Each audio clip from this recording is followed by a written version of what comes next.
Howdy do, Ben Coaton here again. Welcome back to another video.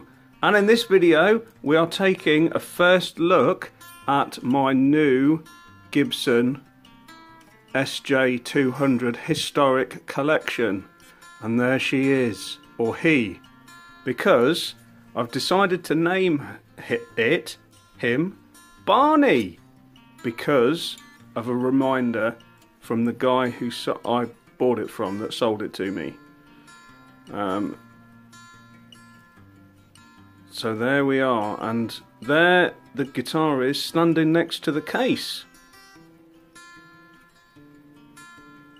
So let's take a closer look, starting at the top, shall we? There's the old headstock, very nice. I've changed the truss rod cover because the original truss rod cover, which had a thicker white stripe around the edge, it had cracked.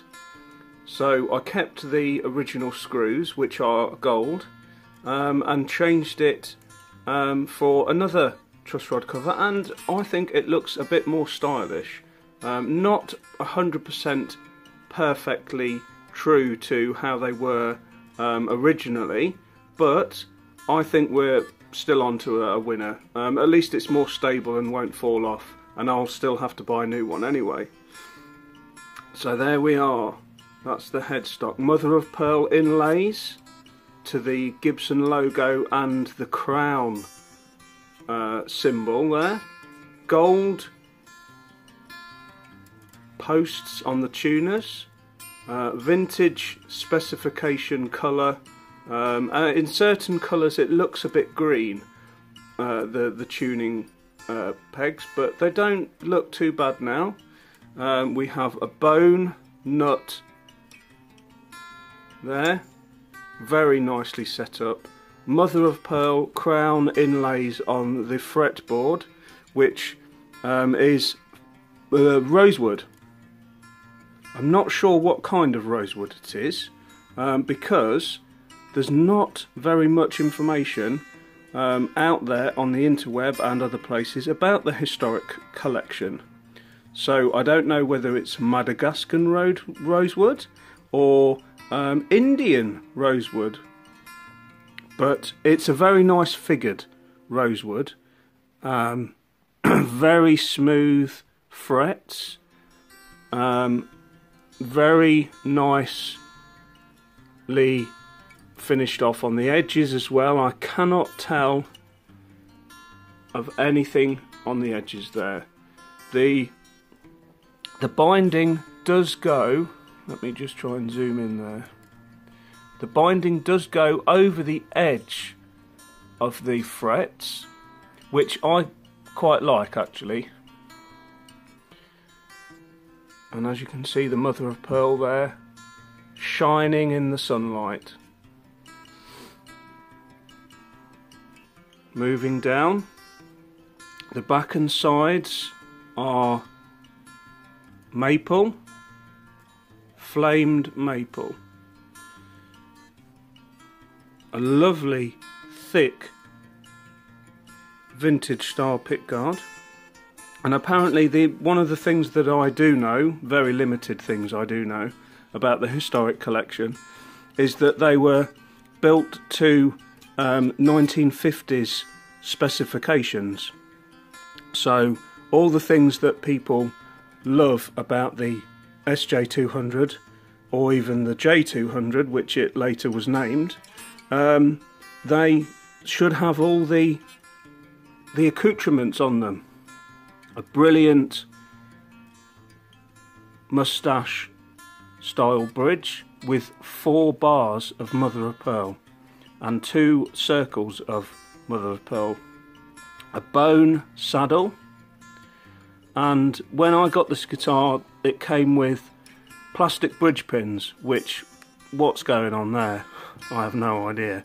However, I've decided to change them because bone is more durable and it looks a bit smarter as well. There was a big seam in the centre of each bridge pin, which clearly says plastic.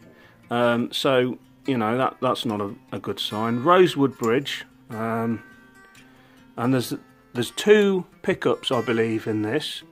You can just see a volume and a tone, I think, in there.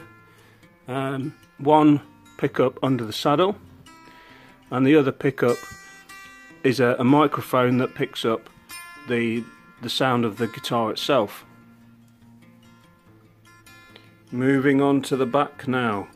Here is the wonderful flamed maple back with a seam in the centre, and it's been very smartly book matched as well, as you can tell. It's virtually identical on both sides of the back. There is, as you can see, right in the centre there, there is a slight discoloration in certain lights, which it's not the end of the world. I believe that's been caused by a stand, being put on a stand, but you know, what can you do? I've given the guitar a nice polish with Gibson guitar polish, and it shines up a treat. Moving up the neck now, the flame on that neck, very smart. There are also red flecks, reddy brown flecks, as you can see on the neck on both sides, and it looks like that also the back at the neck, sorry, has been book matched too. They're very similar on either side. It's got a strap button on the neck heel, and I might keep that. I might change that to a shallow strap lock and stick the other one next to the bottom of the guitar, which you will see in a moment. There's the headstock, and very nice big headstock. I like it because it's nice and large, and it just shows the guitar off very nicely. There is a little logo there right in the centre, Historic Collection, Gibson Acoustic. So there we are, that confirms that it's a historic collection, along with the label inside, which is also orange. I believe the later Gibson SJ-200s were, the stickers were white, so I don't know why they changed that. So let's move on to the sides, and here are the sides. This unfortunately isn't the best light, but you can see some nice flaming going on there. It's bound front and back.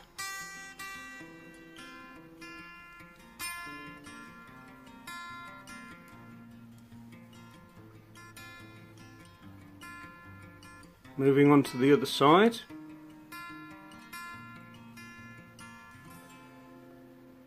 Again, in certain lights the flame is easier to see. Very nice again. So here's the bottom of the guitar, and the strap end pin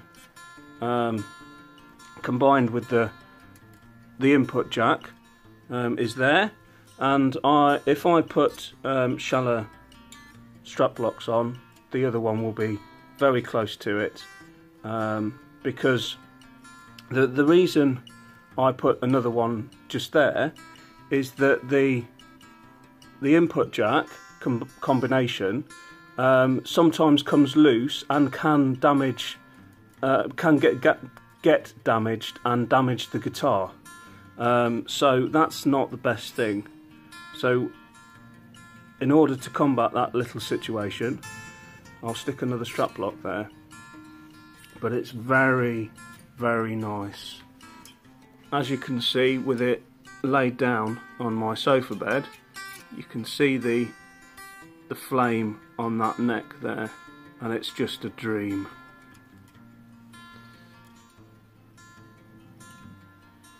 So I've laid the case down for you to have a look at inside, because it's a slightly different case that I'm used to. I used to have a J35.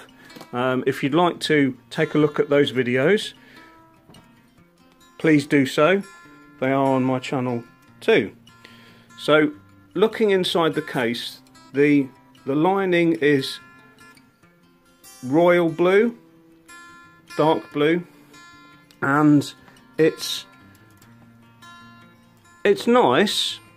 I don't know what kind of material to call that. It's not like the usual furry cases inside, but it's nice. It's padding.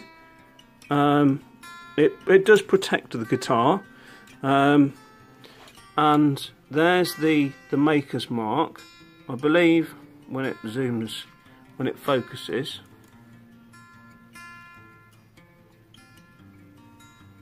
It won't focus. It's KL, I believe, made in Canada. The makers. It's nice. There's padding on the top as well, and there's padding underneath and around the sides and everywhere that you expect there to be padding. Let's close that up now and have a last look at the guitar itself. It was made in 2005, and I've checked the serial number with Gibson and it all checks out. I've also contacted Gibson for some more information on the historic collection, and also for some paperwork, because the guitar did not come with paperwork. I'm told, I don't know how reliably, but I'm told that between 2005 and 2007 they didn't come with paperwork. Seems a bit strange to me, but you know, we'll see. Thanks for watching. Check out my other videos, including a road trip to collect this guitar all the way from Lincolnshire to Stoke-on-Trent. Like this video and subscribe to my channel for more fantastic videos coming very soon. This video has been dedicated to my friend Reese Barnes, who is now without an SJ-200, but he has a Gibson J35 instead, which I part exchanged with him. Be nice to each other. Bye bye.